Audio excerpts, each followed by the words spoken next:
ummatan yahduna bi amrina wa auhayna ilaihim fi'lal khairati wa iqamas salati wa ita'az zakah wa kanu lana 'abidin. Dan kami jadikan juga mereka ini keturunannya Ibrahim, semuanya imam-imam, maksudnya pemimpin yang akhirnya manusia mendapatkan petunjuk dari mereka.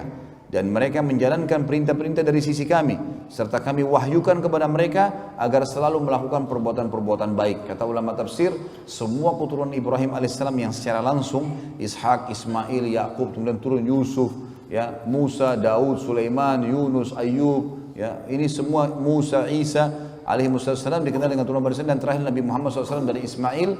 Semua ini adalah orang-orang yang saleh dan jadi pemimpin.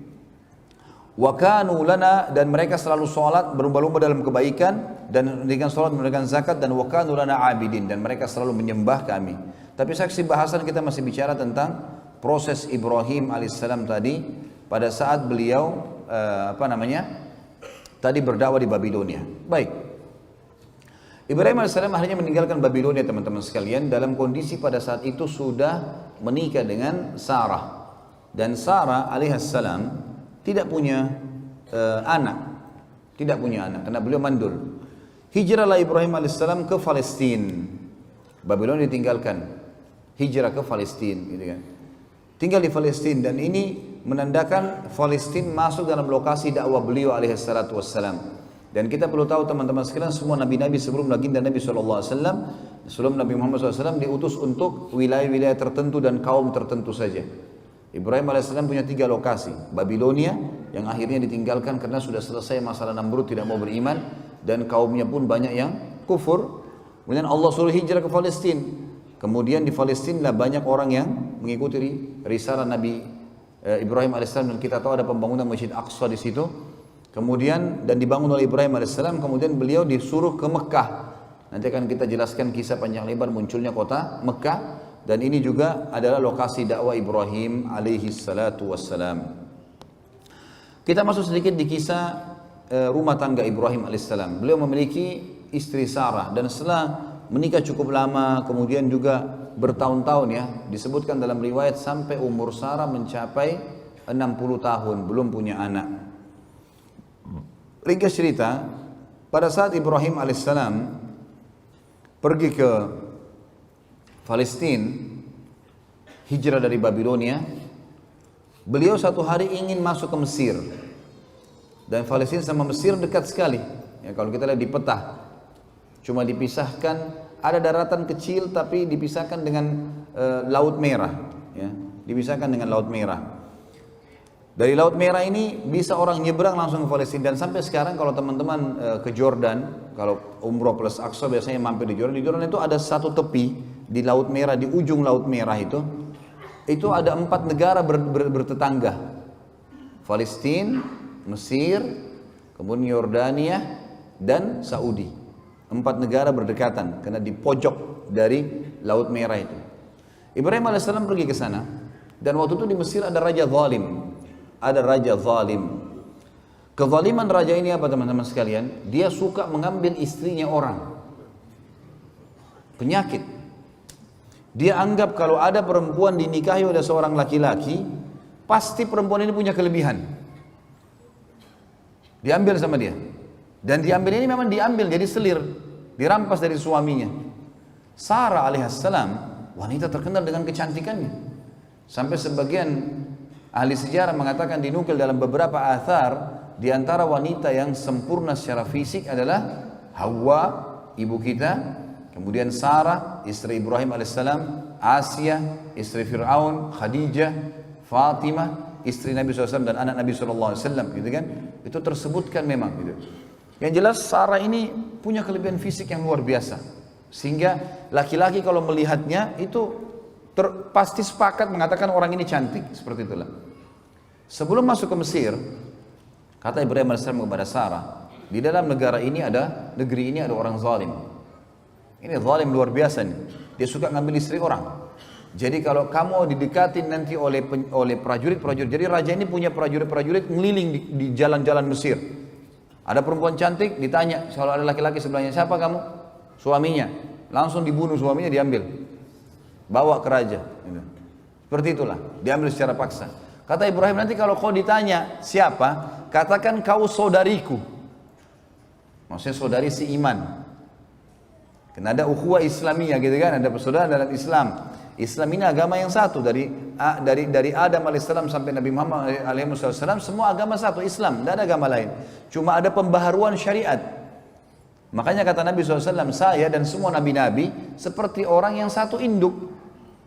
Satu induk, sama, cuma perbedaan hukum halal haramnya yang berbeda. Tidak boleh dipungkiri salah satunya. Kalau kita sekarang ada yang mengatakan Musa bukan nabi, kafir. Atau Isa bukan nabi, kafir. Nggak boleh, semua harus kita yakini. La nufarriqu baina ahadin min rusuli. Kita tidak beda-bedakan di antara para nabi-nabi dan rasul, tapi risalah yang diterapkan adalah, hukum yang diterapkan adalah yang dibawa oleh nabi terakhir alaihi salatu wassalam, Nabi Muhammad sallallahu alaihi wasallam. Yang jelas teman-teman sekalian, kata Sarah, baiklah. Begitu masuk di Mesir, dengan hikmah Allah, ternyata orang Mesir, prajurit Mesir, Raja Zalim ini lihat Sarah. Begitu dia langsung didatangin. Pertanyaan pertama ditanya, siapa kamu? Ibrahim mengatakan, saya saudaranya. Tanya Sarah, siapa kamu? Saya saudarinya. Tapi karena cantiknya Sarah, dia nggak peduli lagi. Mau suami, mau bukan, pokoknya ambil. Tangkap nih orang. Ini yang disuka sama raja nih. Dibawa. Ibrahim alaihissalam tidak boleh ikut, ditahan. Bawalah Sarah alaihissalam masuk ke istana raja. Begitu lihat rajanya langsung nafsu mau mendekati. Sarah alaihissalam berdoa kepada Allah, ya Allah, ambil alih orang ini. Gitu. Jangan sampai coreng kehormatan. Karena ini raja, gak ada yang bisa lawan dia kecuali dengan kuasa ilahi. Tiba-tiba tangan kanannya raja ini stroke, gak bisa bergerak. Waktu dia mau jamah, gak bisa bergerak tangannya. Kata raja itu, apa yang kau lakukan dengan saya? Kata Sarah, saya berdoa pada Tuhan saya untuk menyelamatkan dari keburukanmu. Dia bilang, kalau gitu berdoa sama Tuhanmu, minta supaya saya disembuhin. Saya tidak akan ganggu kamu. Sarah alaihissalam berdoa, ya Allah, sembuhkan orang ini. Sembuh tiba-tiba tangannya. Tadinya nggak bisa bergerak. Dia sudah mau jamah, berhenti, kayak matung tangannya gitu. Tiba-tiba sembuh. Dia nggak percaya nih. Dia kan tidak beriman sama Allah. Ini penyembah patung ini, orang ini. Kayaknya mungkin ini sihir kali, mainan. Dia mau jamah lagi. Sarah alaihissalam yang kedua berdoa. Dua-dua tangannya stroke. Raja itu tak bisa bergerak. Dia bilang, apa yang kau lakukan? Kata Sarah, saya berdoa sama Tuhan saya. Kalau supaya diselamatkan dari keburukanmu, saya sudah bersuami dan ini tidak boleh. Dalam agama kami tidak boleh. Baik, minta sama Tuhanmu agar saya disembuhin. Tangannya dua-dua diam, nggak bisa, kaku. Sembuhin, saya tidak akan ganggu kamu.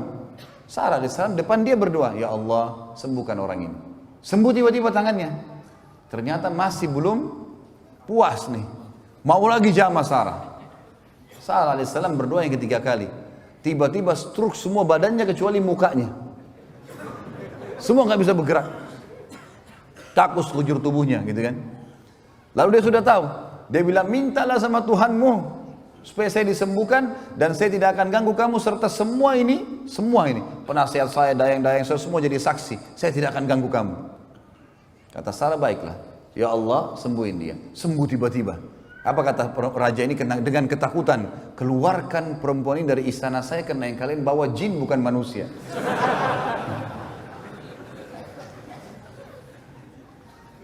Keluar Sarah alaihissalam, merasa aman dikeluarkan. Tapi raja ini ketakutan.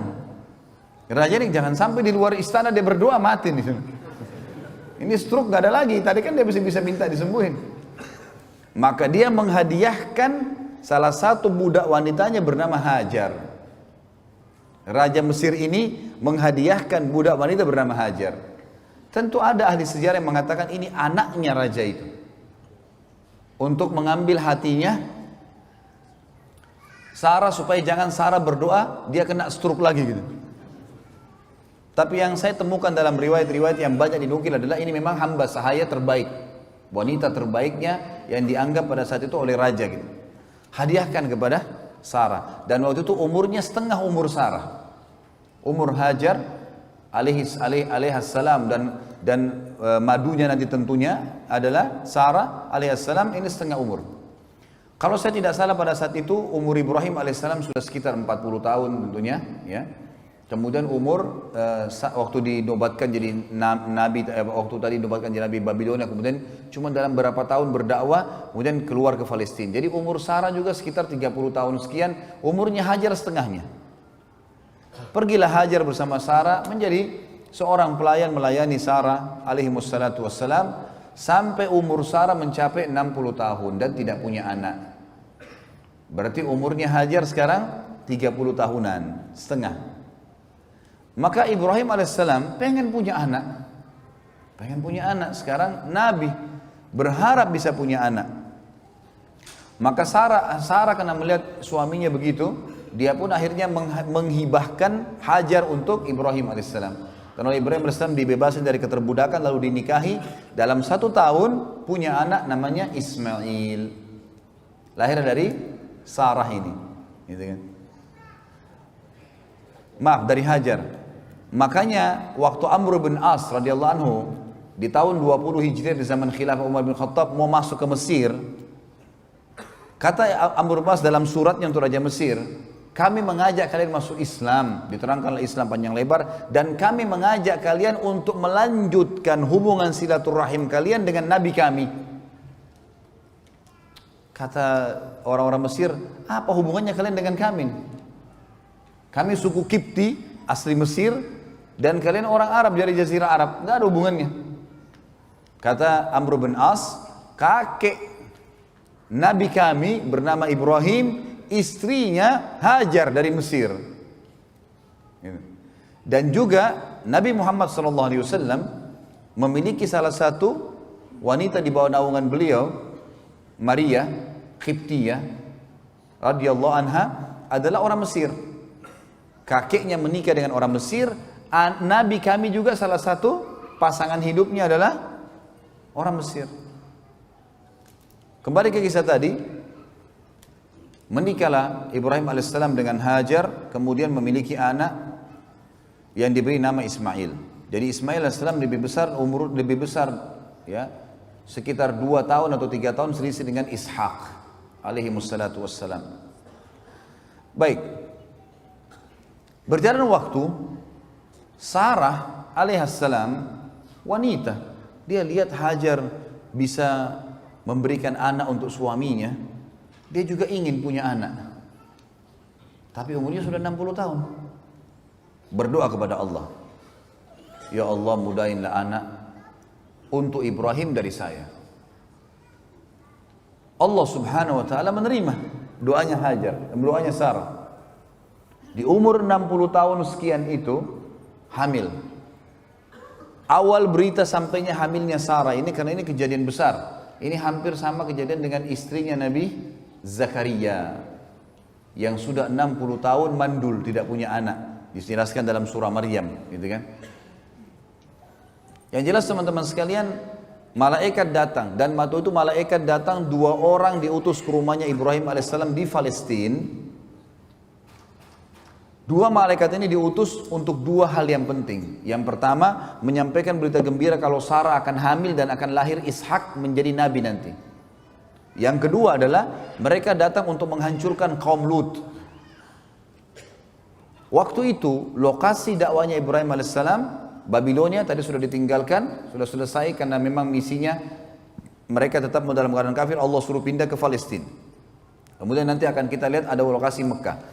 Di antara Palestina dengan Yordania itu perbatasannya cuma sebuah lembah.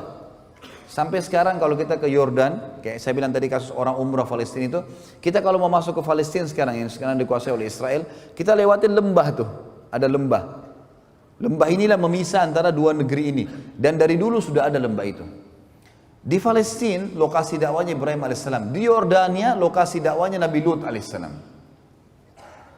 Dan ini menandakan memang sesuai dengan sabda Nabi SAW, kalau nabi-nabi sebelum beliau diutus untuk kaumnya saja. Untuk kaumnya, lokasinya. Jadi Jordan sama Palestina berdekatan, tapi di sini ada Lut, di sini ada Ibrahim alaihissalam. Dan penduduk Yordania cukup meyakini ada nabi namanya Ibrahim, tapi syariatnya dijalankan syariatnya Lut. Udah, begitu saja. Mereka harus saling yakin dengan masalah itu, percaya. Tapi perbatasan itu. Sama dengan Musa alaihissalam sezaman dengan Khidir. Sama sesama dengan mertuanya sendiri Syuaib alaihi wassalatu wassalam. Nabi Syuaib di Madian, Nabi Musa di Mesir dan Palestina, dan Nabi Khidir ada di Asia bagian di bagian Asianya Turki, gitu kan. Begitu pula Nabi Isa alaihissalam sezaman dengan sepupunya sendiri Nabi Yahya, pamannya Nabi Zakaria. Jadi memang nabi-nabi sebelumnya sezaman.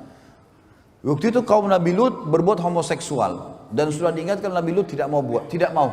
Dan belum pernah waktu itu diketahui homoseksual kecuali di zaman itu. Pada zaman itu tiba-tiba mereka menyimpang. Karena ulama tafsir mengatakan mereka berusaha mencoba-coba. Mencoba-coba dosa ini bahaya. Coba-coba rokok, coba-coba khamr, coba-coba zina. Coba ini bahaya. Mencoba akan membuat orang terbuka tameng dari dirinya untuk biasa melakukannya. Mereka lakukan homoseksual, lalu datang malaikat ini untuk menghancurkan mereka. Allah ceritakan dalam surah Dzariyat, surah nomor 51 ayat 24 sampai ayat 30. Surah Dzariyat surah nomor 51 ayat 24 sampai 30. A'udzu billahi minasyaitonir rajim. Hal ataka haditsu dhaifi Ibrahim al-mukramin idh dakhalu alaihi faqalu salama qala salamun qaumun munkarun. فراغ إلى أهله فجاء بعجل سمين فقربه إليهم قال ألا تأكلون فأوجس منهم خيفة قالوا لا تخف وبشروه بغلام عليم فأقبلت امرأته في صرة فصقت وجهها وقالت عجوز عقيم قالوا كذلك قال ربك إنه هو الحكيم العليم. Sudah sampaikah kepadamu, hai Muhammad dan pengikutmu, cerita tentang tamunya Ibrahim, yaitu malaikat-malaikat yang dimuliakan. Ingatlah ketika mereka memasuki tempatnya Ibrahim, rumahnya, lalu mereka mengatakan salamun, keselamatan. Ibrahim menjawab salamun, untuk orang-orang yang tidak dikenal. Di sini menandakan teman-teman sekalian, malaikat pada saat itu dua ini datang dalam bentuk manusia, poster manusia. Kemudian mereka bertamu di rumah Ibrahim alaihissalam. Belum sempat, cirinya Ibrahim alaihissalam suka sekali dengan tamu. Beliau sampai dikatakan alaihissalatu wassalam, itu kalau dihidangkan makan oleh istrinya, pasti buka pintu, siapapun lewat dipanggil makan. Pasti, nggak pernah makan sendiri. Allahu alam dengan antum ini bagaimana. Selalu makan sama orang lain, nggak pernah sendiri. Maka waktu datang malaikat ini bilang salamun alaikum, kita assalamualaikum gitu kan. Enggak pakai nanya. Ibrahim alaihissalam cuma mengatakan waalaikumsalam untuk orang-orang yang asing, tidak dikenal. Lalu apa yang terjadi kata Allah? Maka dia pun tiba-tiba Ibrahim pergi diam-diam menemui keluarganya di dalam, disuruh tamunya duduk. Dia tidak tanya nih kalian siapa, segala nggak ditanya. Ini ciri orang beriman, nggak pakai nanya. Kalau kita dari depan pagar masih tanya siapa, mau apa. Orang suruh masuk dulu, kasih minum, kasih makan. Kalau dia tidak jelaskan apa tujuannya, nggak usah. Dia jelaskan baru sampaikan, itu adab menjamu tamu. Wajibkan dalam Islam. Kata Nabi SAW, siapa yang mengaku beriman pada Allah dan akhir, dia harus menghormati tamunya. Menghormati kata ulama adalah mengikramnya dengan cara mempersilahkan masuk, menghidangkan makan dan minum, bertersenyum di wajahnya tanpa bertanya. Nanti kalau dia jelaskan, maaf ya saya datang karena ini, baru kita jawab. Harus begitu. Ibrahim AS menjamu begitu. Masuk langsung ke keluarganya, dan apa yang dia lakukan? Dia pun akhirnya menyembeli anak sapi gemuk. Ibrahim AS langsung menyembeli, langsung suruh istrinya masak. Setelah hidang langsung dihidangkan ke tamunya. Enggak tahu tamunya ini siapa. Dihidangkan makan dulu. Lalu pada saat dihidangkan, kata Ibrahim kepada mereka, silakan makan. Tapi mereka tidak mau makan. Karena itu Ibrahim merasa takut terhadap mereka. Dalam beberapa riwayat disebutkan para malaikat pada saat mengarahkan tangannya ke makanan itu tembus, nggak bisa makan. Gitu. Maka Ibrahim merasa takut. Tapi makna yang paling dekat adalah mereka menolak makan. Aneh, belum pernah ada orang dihidangkan makanan seenak ini lalu tidak mau. Kalau manusia, maka Allah mengatakan masuklah rasa takut dalam diri Ibrahim. Maka mereka pun berkata, janganlah kau takut hai Ibrahim. Dalam ayat ini dikatakan, karena kami utusan Tuhanmu. Dan mereka memberikan berita gembira kepada Ibrahim tentang kelahiran seorang anak laki-laki yang bernama Ishak. Kemudian istrinya Ibrahim, maksudnya Sarah alaihissalam, datang memekik lalu menepuk wajahnya sendiri. Maksudnya biasanya tradisi orang Arab itu kalau perempuan kaget dia meletakkan kedua telapak tangan di pipinya seperti ini. Ini namanya memekik wajahnya gitu.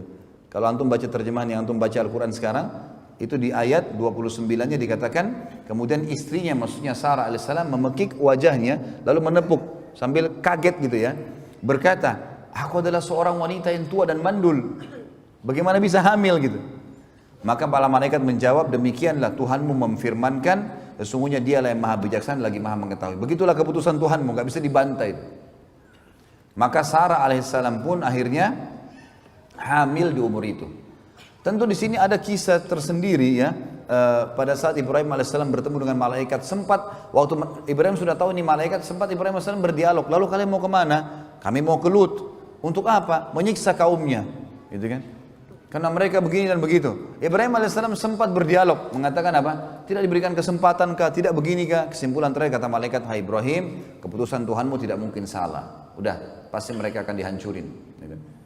Nanti teman-teman insya Allah, tolong didoakan. Mudah-mudahan saya lagi ngatur, lagi merancang, ikhtiar gitu kan, menyusun kisah 25 Nabi dan Rasul. Dan insya Allah akan kita sampaikan dari Adam sampai Nabi Muhammad SAW. Ringkas cinta, bukan ringkas lah ya, secara global mudah-mudahan semampu saya mengumpulkan itu. Dan kita akan ambil pelajaran-pelajaran dari para Nabi-Nabi dan Rasul. Karena sekarang sirah Nabi Alhamdulillah sudah hampir sempurna. Dan serial sahabat sudah ada 15 serial sahabat yang saya sudah bahas. Dan kita targetnya 100 sahabat, tinggal serial para Nabi-Nabi yang insya Allah kita bisa ambil dari mereka. Pelajaran. Baik. Nanti akan ada kaum Nabi Lut dan kisah-kisah kaumnya, apa yang mereka lakukan, ayat-ayat semua berhubungan dengan masalah itu. Setelah Sarah alaihissalam melahirkan seorang anak yang bernama Ishak, Nabi Ibrahim alaihissalam akhirnya sekarang memiliki 2 orang anak. Ismail dari istri kedua Hajar dan Ishak dari istri pertama Sarah alaihissalam. Datang perintah Allah subhanahu wa ta'ala kepada Ibrahim alaihissalam pada saat itu untuk membawa istri keduanya Hajar bersama dengan anaknya Ismail ke sebuah lembah yang sangat jauh dari Palestina. Itulah Mekah. Waktu itu tidak ada manusia teman-teman, tidak ada manusia, nggak ada pohon, lembah. Jadi kalau kita lihat gambar aslinya, itu ada beberapa gambar diilustrasikan, digambarkan oleh para sejarawan yang ada di Mekah. Sekarang ada di beberapa museum diletakkan. Itu Ka'bah dulu berada pas di lereng gunung, di sebuah lembah. Jadi itu kalau hujan pasti banjir. Karena di sekitarnya itu ada 2 gunung besar, As-Suwaida dengan Abi Kubais, gunung yang sangat besar. Ini lembah tengah-tengah. Dan dulu tidak ada Ka'bah, nggak ada pohon, nggak ada kehidupan. Nanti kita akan bacakan ayatnya. Pada saat itu perintah Allah SWT mutlak kepada Ibrahim AS, bawa istrimu Hajar dengan Ismail ini ke wilayah tersebut. Dipandulah Ibrahim AS. Ibrahim AS berkata pada istrinya, siap-siaplah ikut dengan saya. Ikutlah Hajar, patuhan pada suaminya. Dan kita lihat nanti di sini bagi teman-teman yang berumah tangga, ambil ibrah dari para nabi-nabi ini. Luar biasa mereka dalam berumah tangga. Bagaimana suami patuhnya sama Allah, bagaimana istri patuh dengan suaminya pada hal yang membantu untuk mendukung perintah Allah itu, bukan pada kemaksiatan. Dan apa nanti yang didapatkan oleh Hajar karena dia patuh sama suaminya. Lihat bagaimana banyaknya pahala yang dia akan panen. Pergilah Hajar tanpa bertanya, subhanallah. Ini disebutkan dalam para ulama mengatakan adab istri begini. Suaminya bilang ikutlah, nggak pakai nanya, ikut duluan. Karena suaminya nggak jelasin dan dia sudah memang di sini patokannya adalah suaminya soleh. Karena Ibrahim AS Nabi. Artinya kalau seorang akhwat kita punya suami soleh dan mengatakan ikutlah dengan saya, udah ikut aja. Nanti kalau dijelasin kita akan ke rumah ibu saya, kita akan ke sini, ya sudah. Perintah Allah, bukan karena dia. Karena suami istri teman-teman harus menganggap pasangannya tanda kutip adalah boneka yang Allah titipkan. Ini setiap kita laki-laki di sini harus menganggap istri kita adalah boneka tanda kutip yang Allah titipkan. Ini istrimu ya, saya jadikan sebagai istrimu, sudah halal kemaluannya dengan kalimat akad, maka dia punya hak, naungi dia, didik dia, berikan nafkah, penuhi kebutuhannya. Karena saya, karena Allah, bukan karena dia, maka saya akan berikan pahala, mati masuk surga. Di sana akhwat kita juga begitu. Ini suamimu ya, ini tanda kutip boneka yang saya titipin. Layani dia, penuhi kebutuhan biologisnya, makanannya, pakaiannya, cuci segala macam, pakai masakannya, segala macam. Karena saya akan kasih balasan. Tinggal sabar sampai mati sudah dapat balasan. Ini variabel-variabel hukum yang harus kita paham. Jadi kita berbuat baik pada mereka, anak kita, orang tua kita, semua ini Allah yang berikan hubungan variabel dan ada bentuk ketaatan kepadanya. Harus difahami. Hajar alaihissalam pergi. Dikatakan dalam sebuah athar, sepanjang jalan Hajar nggak pernah nanya mau kemana hai suamiku, nggak pernah nanya. Ibrahim AS istirahat, disiapin makannya, dilayani jauh. Palestina ke Mekah teman-teman dengan dengan kuda tercepat sebulan perjalanan. Kuda tercepat. Ibrahim AS dari Palestina ke Mekah waktu itu pakai unta. Lebih lama lagi. Tiba di lembah itu belum ada Ka'bah. Karena perlu kita tahu ya, Ka'bah ini teman-teman dibangun pertama oleh Adam alaihissalam bersama dengan anaknya Syith alaihissalam. Syith adalah anak Adam yang sangat saleh, terkenal. Tulisannya Shin Ya Tha, Syith. Ini orang saleh sekali dan dia bersama ayahnya membangun nanti tentu ada kisah dalam kisah Nabi-Nabi saya akan jelaskan insyaallah. Maka Syith ini membangun Ka'bah bersama ayahnya. Tapi pada saat terjadi banjir besarnya Nuh alaihissalam yang dikenal dengan kiamat kecil, habis semua termasuk Ka'bah bangunannya hancur. Karena semua bumi ini hancur, tenggelam dengan air, dari bumi dikeluarkan air, dari langit juga hujan air. Semua hancur, kecuali yang ada di atas kapalnya ya, Nuh alaihissalam. Sebagaimana dijelaskan, nanti ada kisah juga kisah Nabi Nuh panjang lebar masalah itu tentunya. Yang jelas teman-teman sekalian, yang tertinggal adalah pondasi Ka'bah. Diistilahkan dalam Al-Quran Bakkah, Bibakkah, gitu kan? Ada ulama tafsir mengatakan adalah Mekah, ada yang mengatakan adalah makna daripada pondasi dasarnya Ka'bah. Tinggal pondasi itu. Ibrahim AS itu seorang nabi, sudah dijelaskan oleh Allah yang maha tinggi dan maha pemurah, itu melalui Jibril tentang masalah kota ini. Tiba di Mekah, di lembah itu, tidak ada lihat apa-apa, karena pondasi Ka'bah pun tertutup dengan padang pasir. Lembah kosong, tidak ada tanaman sedikit pun. Maka yang terjadi apa teman-teman sekalian? Ibrahim AS mengatakan kepada Hajar, turunlah di sini. Turunlah di sini. Ya. Dan di sini aku akan meninggalkanmu. Ibrahim AS setelah mengucapkan kalimat itu teman-teman sekalian, membalikkan untahnya mengarah ke Palestina. Cuma itu kalimatnya. Saya akan meninggalkan kau di sini, tinggallah, saya akan pulang. Enggak bicara yang lain, langsung arahkan untanya. Hajar di sini sebagai manusia muncul sebuah pertanyaan. Ini lembah, tidak ada satu pohon kering, nggak ada, apalagi pohon basah. Nggak ada hewan, nggak ada manusia, padang pasir, gunung-gunung batu, nggak ada apa-apa sama sekali. Sampai sekarang teman-teman kalau ke Mekah, kalau kita bayangkan tidak ada bangunannya, itu batu semua, gunung batu sama padang pasir. Itu dulu belum ada bangunan sama sekali. Maka Hajar mengikuti unta dari belakang, mengatakan, wahai Ibrahim, apa kau tinggalkan kami di lembah yang tidak ada makan, tidak ada manusia, tidak ada hewan, nggak ada pohon? Ibrahim AS sambil nangis jalan, nggak jawab. Hajar ikuti dari belakang, wahai Ibrahim, apa kau tinggalkan kami di lembah? Dengan ini bayangkan ya, saya tidak tahu bagaimana kalau ada akhwat kita suaminya suruh turun dari mobil, diapain tuh mobil? Ini sudah dilemparin batu kali. Ini sudah diletakkan, tak ada sebab, nggak ada penjelasan, masih ikut. Wahai Ibrahim, kenapa kau letakkan dengan santun? Kenapa kau letakkan kami di lembah? Nggak ada manusia, nggak ada hewan, nggak ada pohon. Ibrahim AS sambil nangis jalan di atas unta. Yang ketiga kali ditanya, wahai Ibrahim, kenapa kau letakkan kami di lembah? Tidak ada manusia, tidak ada hewan, tidak ada tumbuhan. Ibrahim nggak jawab. Jalan. Ibrahim ini sebenarnya alaihissalam bisa jawab, tapi berat buat dia karena istrinya disuruh oleh Allah tinggalkan di situ. Dan keterangan pun pada saat itu sebagian ahli sejarah mengatakan belum dijelaskan kepada Ibrahim AS kenapa istri dan anaknya disuruh taruh, tapi Ibrahim patuh. Nanti kita ambil pelajaran bagaimana waktu Ibrahim AS disuruh menyembelih Ismail. Keterangan cuma mimpinya sembelih anakmu. Nggak ada keterangan yang lain ini. Nggak ada keterangan nanti kalau kau patuhi nanti akan saya ganti dengan kambing. Nggak ada. Pokoknya perintah kerjakan. Sama Musa alaihissalam, kita ambil pelajaran dari para nabi luar biasa. Disuruh angkat tongkatnya, cambuk ke Laut Merah. Musa tidak tahu ini air mau jadi terbang kamu apa. Pokoknya perintah Allah, cambuk tongkatmu. Tongkat ini biasa dipakai untuk mengurus gembalaannya, tongkat kecil. Musa alaihissalam patuh, lakukan. Orang mukmin begitu. Kerjain dulu, nggak usah nanya kenapa. Kenapa duhur sama asar 4 rakaat, 4 rakaat? Kenapa Allah protes lagi? Kenapa nggak dikasih jam 2 saja 4 rakaat sekali? Yang membuat, yang menciptakan urat sarafmu, mengalirkan darah ngalir situ, itu yang mau. Ciptakan langit dan bumi, patuh dulu sebagai hamba. Kalau ada hikmah, nanti hikmah itu melengkap. Kerjain dulu. Masa sekarang kalau antum lapar masih bertanya kenapa saya lapar? Hah? Makan dulu kan?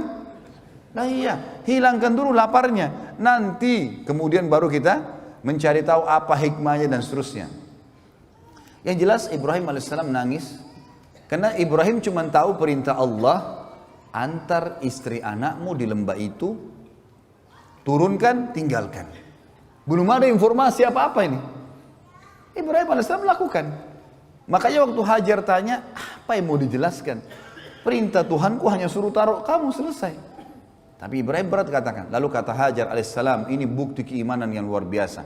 Kata ulama, ini bermula daripada awal panen pahalanya Hajar yang sampai hari kiamat akan ada. Dia mengatakan apa? Allahu amaraka bihada. Sebentar Ibrahim, apakah Allah yang perintahkan kamu mengerjakan ini? Ibrahim tidak nyaut apa-apa, cuma nganggungin kepalanya. Gak bisa jawab. Hajar dikatakan dalam riwayat dengan suara yang merdu, dengan suara yang santun mengatakan, idzan la yudayyi'ana. Kalau begitu Allah tidak akan membiarkan kami. Artinya pulanglah Ibrahim, pergi kemana saja. Saya akan tinggal sama anak saya di sini. Di lembah teman-teman, tidak ada kehidupan, tidak ada manusia. Tapi ini keimanan yang luar biasa. Suami istri yang punya iman yang luar biasa. Ibrahim alaihissalam pulang sambil nangis. Di tengah jalan tentu dia berdoa. Ya Allah, aku tinggalkan keluargaku di sebuah lembah, enggak ada manusia, enggak ada hewan, enggak ada, dikatakan dalam Al-Quran, biwadin ghairi dhi zara', di sebuah lembah yang tidak ada dhi zara'. Dhi ini teman-teman, dalam bahasa Arab atau zu, digunakan untuk menunjukkan sesuatu yang melampaui batas. Misal ada orang pintar sekali, zaki, dikatakan dalam bahasa Arab. Tapi kalau orang itu super pintar dikatakan zu zaka. Orang ini punya kepintaran melampaui batas, luar biasa. Digunakan untuk itu. Apa kata Ibrahim? Saya meninggalkan keluarga saya, Allah, biwadin ghairi dhi zara'. Di sebuah lembah tidak ada zara', tidak ada daun batang pohon kering, enggak ada. Tapi kata Ibrahim, inda baitikal muharram. Tapi di tempat lokasi rumahmu yang mulia. Nah, ayat ini menjelaskan kepada kita teman-teman sekalian kalau memang di situ ada pondasinya Ka'bah, sudah ada. Sebagaimana juga Allah berfirman dalam surah Al-Imran, surah nomor 3 ayat 96 tentang masalah Ka'bah. A'udzubillahi minasyaitonirrajim. Inna awwala baitin wudi'a lin-nasi lalladzi bi Bakkata mubarakan wa hudan lil alamin. Sesungguhnya rumah yang mula-mula dibangun untuk Allah beribadah, ya, agar manusia bisa beribadah kepada Allah di muka bumi adalah Baitillah di Bakkah.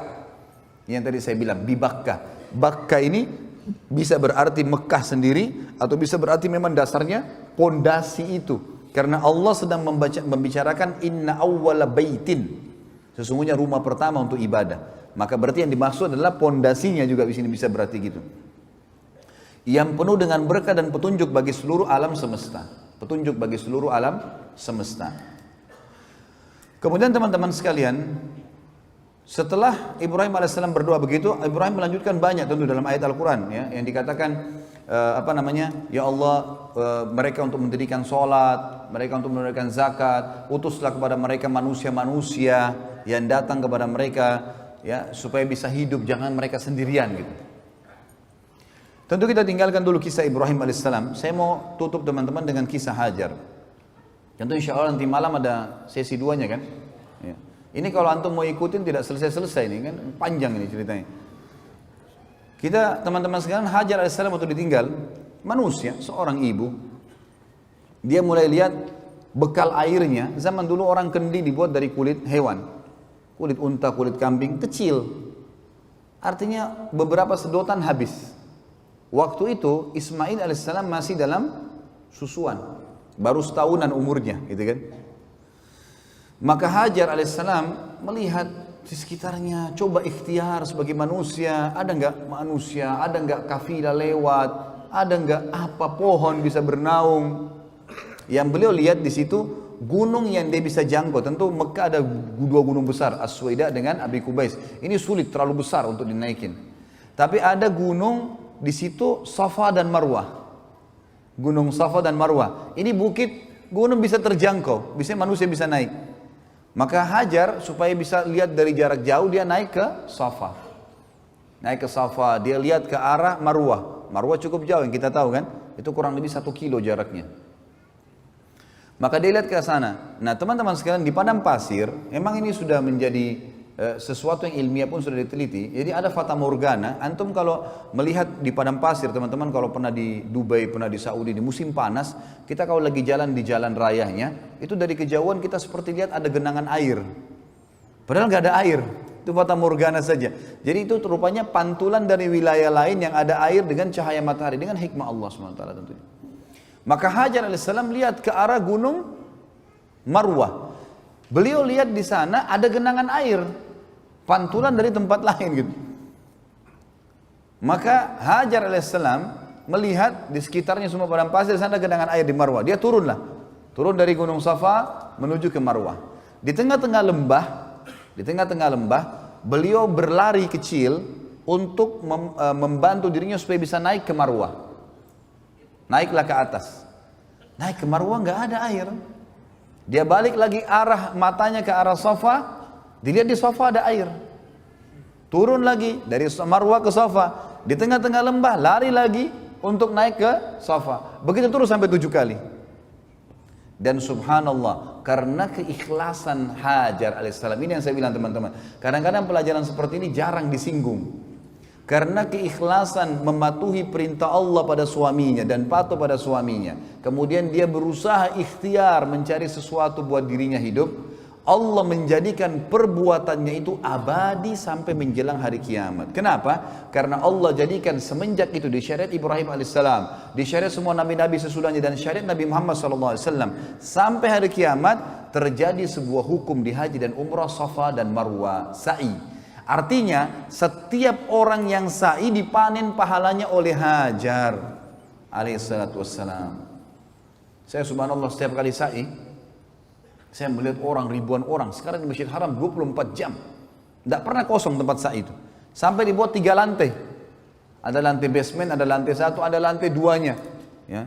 Itu sampai penuh semuanya orang sa'i. Saya berpikir, berapa banyak pahalanya Hajar alaihissalam. Karena dia pemicunya kan. Gara-gara itu keluar sebuah hukum. Allah hormati, dikekalkan. Sebenarnya nanti kita lihat juga, waktu Ibrahim alaihissalam bangun Ka'bah, bekas pijakan kakinya disuruh orang sholat di belakangnya.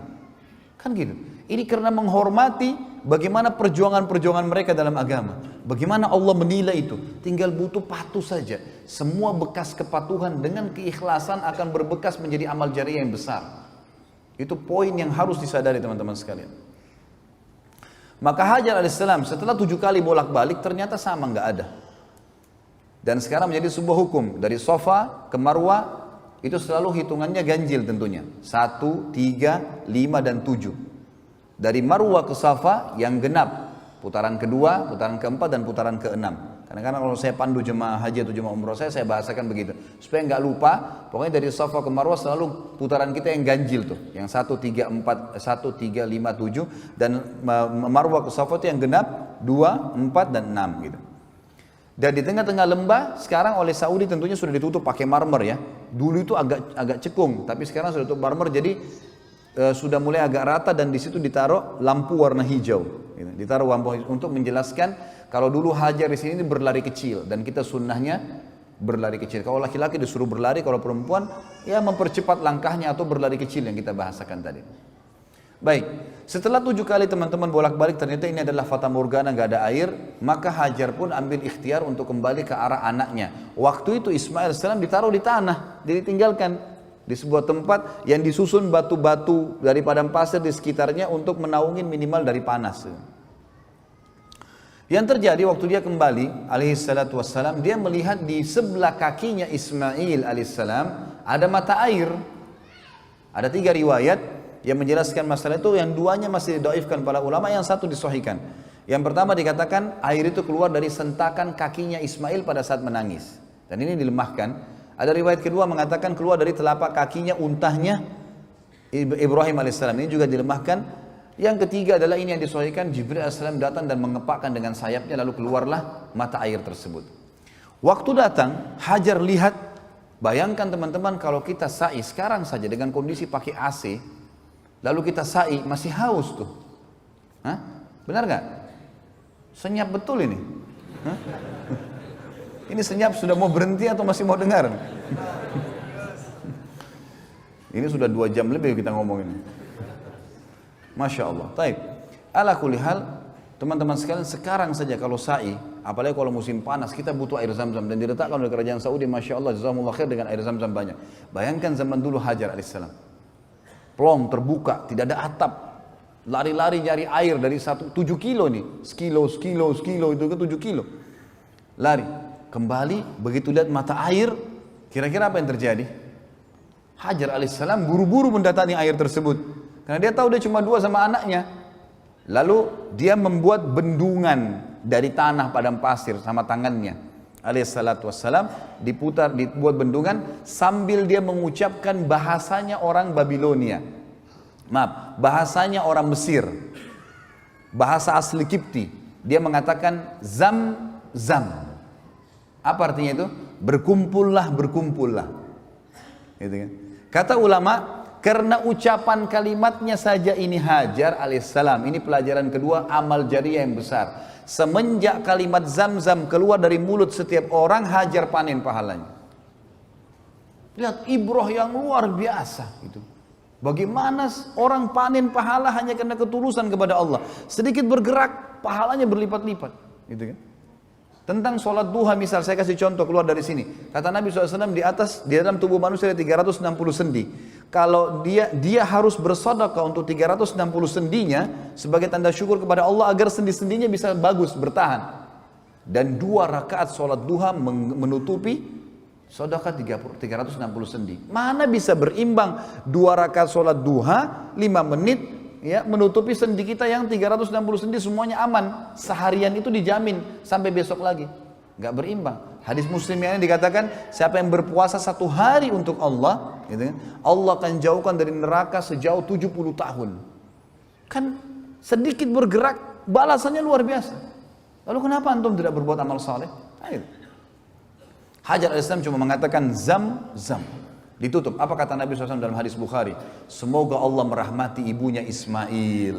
Kalau dia tidak menahannya, tidak membuat bendungan tadi, maka zam-zam akan menjadi lautan yang luas. Subhanallah teman-teman, kalau antum tahu zam-zam itu luar biasa. Sumur dibuat oleh kerajaan Saudi, maksudnya di sumur itu dirapiin lah ya sekitarnya. Itu ada ditaruh tanda, gitu. Air zam-zam ini tiap hari berapa juta kubik tuh diambil. Berapa banyak orang yang minum? Bukan cuma orang Mekah, ini kalau sumur biasa sudah kering, gitu kan? Itu dikuras teman-teman, diambil. Airnya akan turun hanya sampai ke garis itu, nggak pernah sampai habis ke mata airnya, nggak. Ini dikuras dengan alat sedot yang kuat ya, itu cuma kurang sampai di situ. Dan kalau dia setelah itu hanya hitungan, kalau tidak salah saya baca itu 11 menit. Diadakan penelitian, 11 menit kemudian teman-teman sekalian, dia akan kembali ke titik yang sudah ada di bibir sumur itu, tidak pernah lebih, tidak meluap, selalu ada di situ dengan hikmah Allah. Luar biasa zam-zam itu. Makanya kata Nabi SAW, zam-zam liman syuribalah. Bukan cuma itu, zam-zam sesuai dengan niat orang yang meminumnya. Sampai Imam Syafi'i mengatakan apa? Saya minum zam-zam dengan minta 3 hal. Minta agar panahan saya tidak meleset. Jadi beliau hobi berburu, gitu kan? Beliau mengatakan saya minum zam-zam minta agar panahan saya tidak meleset, dan sebenarnya itu tidak pernah meleset panahan saya. Yang kedua, saya minta agar dijadikan sebagai ulamanya muslimin. Saya pun tidak kenal Imam Syafi'i rahimahullah. Dan yang ketiga, saya minum zam-zam minta masuk surga. Orang faham, ulama faham tentang masalah hadis Nabi SAW, zam-zam luar biasa. Dan semenjak orang minum zam-zam, ya, maka Hajar pun panen pahalanya. Jadi penyebutan namanya sendiri, air Zam-Zam, itu sudah cukup. Dia menyebutkan. Kemudian Ismail alaihissalam diberikanlah minum oleh Hajar alaihissalam. Kemudian setelah minum teman-teman sekalian, pada waktu itu juga, ini di pagi hari, pada waktu itu juga terjadilah sebuah kejadian kecil. Kejadian kecil ini teman-teman sekalian adalah pecahnya bendungan Ma'rib. Sekarang Mekah kita tinggalin dulu, perjalanan Ibrahim alaihissalam kita tinggalin dulu. Kita sekarang lihat sebuah kejadian yang berhubungan dengan itu. Kejadiannya adalah di Yaman, di negeri Yaman, dulu itu ada kehidupan yang subur sekali. Mereka punya bendungan namanya Saddul Ma'rib. Terkenal sekali Saddul Ma'rib. Maka mereka dulu saking suburnya ada bendungan yang Allah kasih mereka ilmu untuk itu. Di sisi kanan dan kirinya itu penuh dengan segala jenis tumbuh-tumbuhan, sayur-sayuran dan segala jenis buah-buahan. Sampai mereka tuh termasuk negara yang orang kalau mau coba segala macam buah-buahan atau sayur pasti ke Yaman zaman itu. Di zaman Ibrahim alaihissalam. Berjalan waktu mereka kufur kepada Allah, tidak bersyukur, maka Allah hancurkan bendungan mereka. Saddul Ma'ribnya hancur. Pada saat Saddul Ma'rib hancur teman-teman sekalian, yang terjadi adalah semua kebun-kebun mereka yang buah-buahan dan sayuran berubah. Diubah oleh Allah menjadi pohon-pohon sidir, pohon-pohon sidir ya, bidara yang tidak ada buahnya dan durinya banyak, serta pohon-pohon cemara. Jadi nggak berfungsi lagi. Akhirnya apa yang terjadi? Mereka keluar, suku-suku Arab pertama kali keluar waktu itu dari negeri Yaman. Belum pernah keluar. Tidak ada suku Arab di dunia dulu kecuali di situ. Dan perlu saya kasih bawahi tadi, Ibrahim alaihissalam bukan dari turunan Arab, dari suku Babilonia, gitu kan? Hajar dari suku Kipti di Mesir. Nanti akan kita jelaskan teman-teman, akan ada awal mula keluar istilah Arab asli dan Arab musta'ribah. Ini secara histori tentunya, ya. Ada Arab yang asli, ada Arab yang terarabkan. Semua orang yang menikah dengan turunan Arab atau orang yang menggunakan bahasa Arab, maka dikatakan orang Arab. Contoh misal, Irak itu tadi saya bilang asli Babilonia. Kenapa sekarang bisa dikatakan negeri Arab? Karena bahasanya bahasa Arab. Dan pada saat Sa'ad bin Abi Waqqas radhiyallahu anhu menembus Persia, Irak, Iran, Afghanistan, Rusia, maka yang terjadi adalah wilayah Irak ini banyak yang menikah dengan para sahabat, masyarakat setempat, dan jadilah mereka negeri Arab. Negara-negara yang tidak menggunakan bahasa Arab seperti Iran, dulunya juga takluk di tangan kaum muslimin. Rusia tidak dikatakan negeri Arab. Mesir juga sisi lain adalah suku Kipti. Karena waktu Amr bin As radhiyallahu anhu masuk tahun 20 Hijriah ke Mesir, kemudian banyak sahabat yang menikah dengan orang-orang asli sana, lalu sampai sekarang mereka menggunakan bahasa Arab di negaranya, maka dikatakan Mesir negara Arab. Sama dengan negeri Syam, Palestina.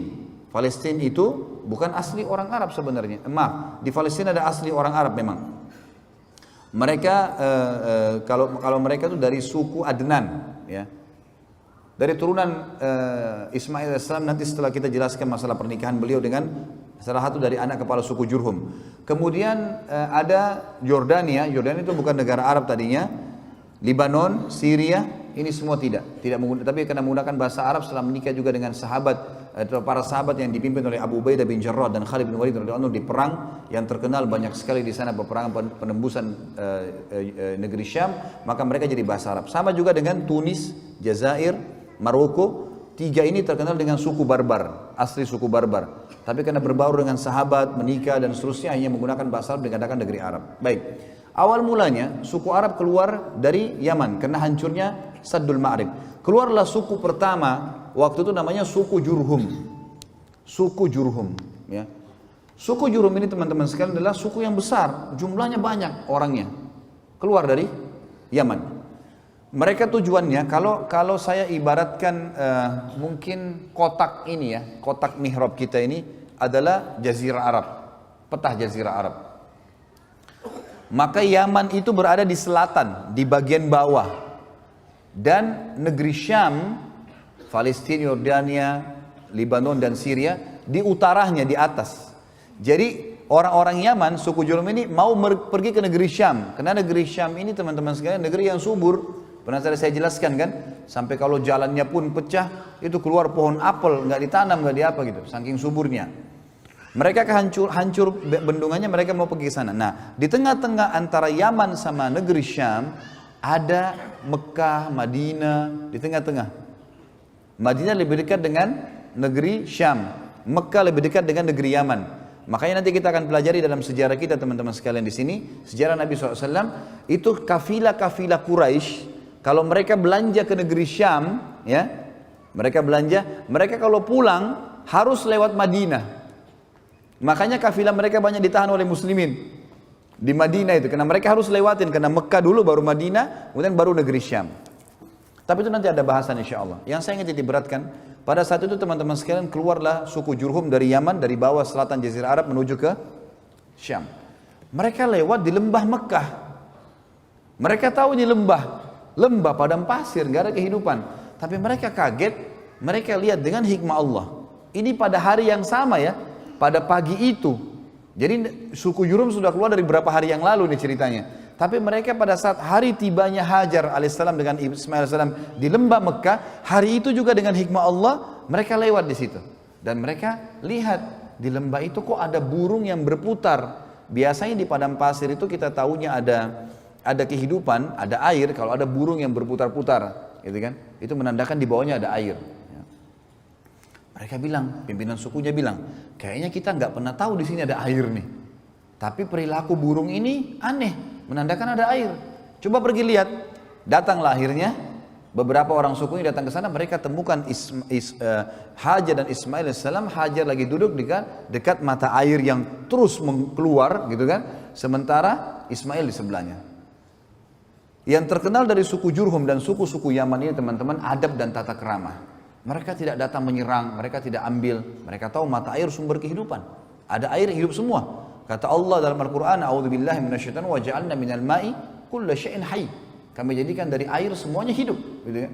Kalau ada air semua hidup. Kita bisa hidup tanpa makan, tapi kita nggak bisa hidup tanpa air. Nggak mungkin. Air ini harus ada. Lalu mereka pun berkata kepada Hajar, datang pimpinannya, wahai ibu, bisa nggak kami ini suku keluar dari Yaman, kehabisan air, nggak ada. Bendungan kami hancur segala. Kami mau ke negeri Syam, tapi kami temukan di sini ada mata air. Bisa nggak Anda izinkan kami hidup bersama Anda di sini? Dan kami bersedia membayar upeti. Artinya hasil peternakan kami akan berikan kepada Anda, susunya, dagingnya, hasil apa saja perkebunan kami nanti kami akan kasih. Yang penting Anda izinkan hidup dekat mata air ini. Hikmah ilahi. Maka tiba-tiba Hajar alaihissalam pada saat itu mengatakan, baiklah silahkan tinggal dengan saya, gitu kan? Maka tiba-tiba pada hari itu, sebelum terbenam matahari, kata ahli sejarah, terbentuk komunitas masyarakat Mekah. Padahal tadi lembah, nggak ada orang. Pada hari itu mulailah mereka bangun rumah, mulailah mereka bercocok tanam, mulailah peternakannya dikembangbiakkan, jadilah sebuah kota. Mulai dibangun, gitu kan? Maka terbentuklah awal mula pada saat itu kota Mekah. Dan ini kata para ulama, hikmah ilahi, Allah subhanahu wa ta'ala memang menginginkan itu terjadi. Dan juga tentu saja, ya, ini juga Allah SWT ingin menyelamatkan Hajar alaihissalam yang memang sudah diatur oleh Allah untuk itu, dan nanti akan ada kisah Ismail dari masa kecilnya sampai menikah dengan suku Jurhum dan seterusnya ke depannya akan kita sampaikan insya Allah nanti malam. Maka yang di sini kita lihat bagaimana ya terbentuk komunitas pertama di Mekah itu. Terbentuk komunitas pertama di Mekah. Baik, ini kurang lebih teman-teman sekalian kisah tentang awal mulanya Mekah, kisah air Zam-Zam, gitu kan. Kemudian kisah Nabi kita yang mulia Ibrahim alaihissalam dengan kedua istrinya, dengan seluk-beluk kehidupan yang sempat kita sampaikan. Dan insya Allah kita akan sampaikan pada pertemuan kita nanti malam, lanjutan dari bahasan kita tentang masalah apa sih yang terjadi setelah itu. Ibrahim alaihissalam datang gak ngunjungin istrinya dengan anaknya di Mekah? Kalaupun iya, apa yang terjadi kisahnya? Bagaimana proses pembangunan Ka'bah? Bagaimana penemuan Hajar Aswad? Gitu. Kemudian bagaimana prosesi diperintahkannya ibadah haji? Allahu a'lam. Ini yang kita sampaikan insya Allah. Bagaimana? Cukup ya? Baik, mungkin sampai sini teman-teman sekalian. Kalau ada yang punya pertanyaan berhubungan dengan tema kita, jangan buru-buru, ini ditunda nanti malam ya. Karena belum selesai, antum mau nanya apa? Lagian juga kalau antum mau bertanya, kalau di majelis ilmu teman-teman, saran saya begini, kalau saya sering sampaikan di Jakarta, antum ambil ilmunya, amalkan, pulang, amalkan, mati masuk surga. Gak usah terlalu cerewet, nanya ini, nanya itu. Banyak pertanyaan baru tidak diamalkan. Apalagi kalau pertanyaannya propaganda lah, inilah segala macam, tidak ada gunanya semua. Ambil ilmu, pulang, amalin, mati, alhamdulillah. Itu dia. Baik, mungkin sampai sini dulu materi kita tentunya teman-teman sekalian. Saya serahkan kepada teman-teman panitia. Fadhal. Begitu teman-teman, saya tutup dengan doa. Semoga Allah Subhanahu wa taala memudahkan segala urusan kita di dunia dan di akhirat, dan semoga seluruh amal yang pernah kita kerjakan diterima olehnya. Semoga semua dosa yang pernah kita lakukan, kecil atau besar, tersembunyi ataupun terang-terangan, dimaafkan dan digantikan menjadi pahala dengan kemahamurahannya. Dan semoga seluruh perbuatan kita ke depannya, sisa umur ini semua diberkahi, baik di keluarga kita, di harta kita, di ilmu, dan juga puncaknya kita akan dimasukkan ke dalam surga Firdausnya tanpa hisab. Dan kita selalu mendoakan saudara kita di Palestina, di Syria, di Yaman, di Irak, di Myanmar, di Ahsa, dimanapun mereka berada sedang terlindas. Semoga Allah ikhlaskan niat mereka, terima para syuhada mereka, dan juga Allah muliakan Islam di tangan mereka dan tangan kita semua. Dan semoga Allah mempartisipasikan kita bersama mereka di pahala, baik dengan doa dan harta juga dengan jiwa kita. Dan semoga Allah dengan kemahamurahannya menyatukan kita semua di surga Firdausnya tanpa hisab, sekali lagi dengan kemahamurahannya. Dan juga teman-teman sekalian, sebagai penutup saya ingin mengajak teman-teman untuk mendatangi web resmi di www.khalidbasalamah.com. Dan saran saya, kalau memang mau dengar ceramah saya, hanya masuk ke web itu saja. Jangan mudah terprovokasi teman-teman dengan sebagian orang yang sengaja mengadu domba ceramah, mengambil cuplikan, dipotong-potong yang tidak ada manfaatnya sama sekali. Tidak untuk dia, tidak juga untuk umat. Itu kan bahkan malah jadi masalah. Maka ini lebih baik dijauhi, dihindari. Ada hal-hal yang difitnahkan dan seterusnya, ini semua tidak ada manfaat sama sekali. Dan ceramah saya alhamdulillah sudah mencapai sekitar hampir 600 judul, bisa diikuti dengan hikmah Allah. Selalu isinya qala Allah, qala Rasul, gitu kan. Apa yang disampaikan, tidak ada sesuatu yang baru, agama murni yang sedang dijaga.